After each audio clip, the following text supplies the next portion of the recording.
Hi guys, Bobby and Vinny here from Peak Performance Academy, and today's Coach's Corner we're going to speak about if you have a goal, let's say for instance you want to lose weight and you have your nutrition side pretty much sorted and you're looking then at say, okay, what's next? What do I do training wise? Should I do weight training? Should I do cardio training? Or should I do both of them?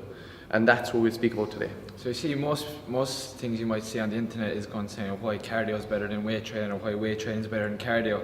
At the end of the day, it's going to come down to the individual and their goal and where they want to go and where they're coming from. So if someone wants to lose weight but they want to look better, they want to look good in the bikini, they want to look good in the holidays, you want to be doing some sort of resistance training, weight training, because you want to be building lean muscle mass. And if you're just doing cardio, you'll lose weight and you might get the scale number you wanted, but it doesn't necessarily mean you're going to look that much better. Many times we've seen people who've lost piles of weight and they just look gaunt in the face and there's no bit of definition or anything like that. So there's no doubt that cardio is going to help you lose that weight, but if you want to look better, you will have to be doing some sort of resistance training.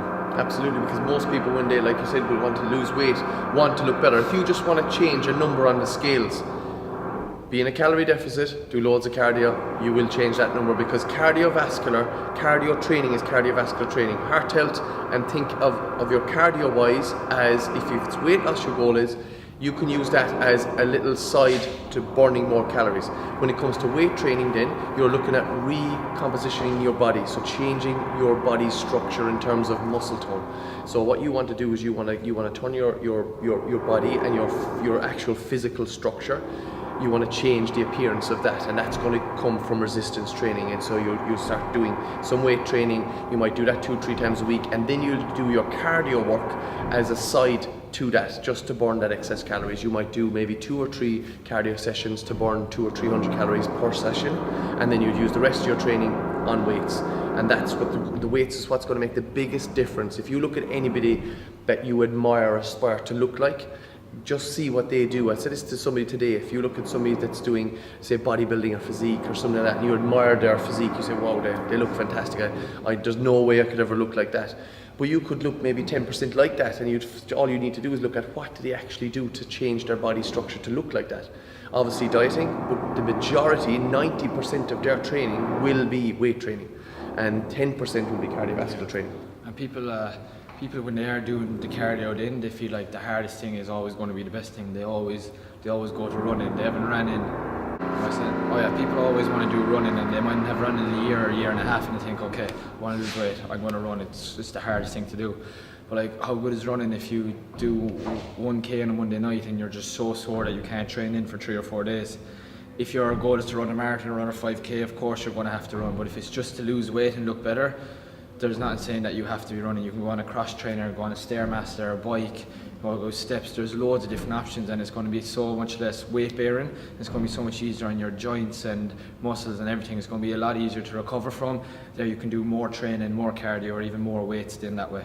So guys, just to sum it up, if you're trying to lose some weight, you're trying to change the physical structure of your body, the way you physically look. When somebody says to you, geez, you're looking great, but maybe your scale weight hasn't changed, and they still say you're looking great, your clothes are fitting better. To get to that point, to have better muscle tone, you need to lift some weights. That should be 80 to 90% of your daily schedule, weekly schedule, and then the rest of the time you use that cardiovascular work just to subsidize that. And like you were saying, Vinny, get something that you can recover from really well. If you were going to be running mountains and running out on the road all the time, that's going to be difficult for the body to recover from. It will need time to recover. Remember, when you come into weight training, you want to give the most to that, because that's the one that's going to give you the best bang for your buck, and then use your cardio as a substitute to that. So like your cross trainers and your spin bikes and all that kind of stuff, they can be really good forms of cardiovascular work that are easy to actually recover from. So remember guys, weight train 80-90% of the time, and then do some cardio work, and you will change your body,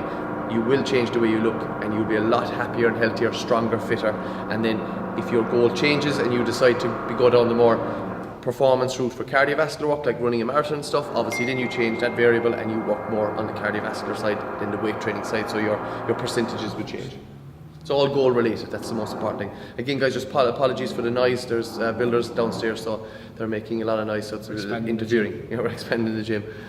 So it's we apologise for that in the video. So if you like what you hear, guys, you'll find us on peakperformancekillarney.com, all our social media platforms, and also our YouTube channel, Peak Performance Killarney, where we upload all our videos, and our podcast, Reach Your Peak Podcast. And we also have online coaching. If anybody listening to videos, if anything we say resonates with you and you would like to work with Peak Performance Academy, you'll find us on the website. We do online coaching on nutrition, on training, on both, or whatever your goal is, we can help you both in-house and online. So thanks for listening.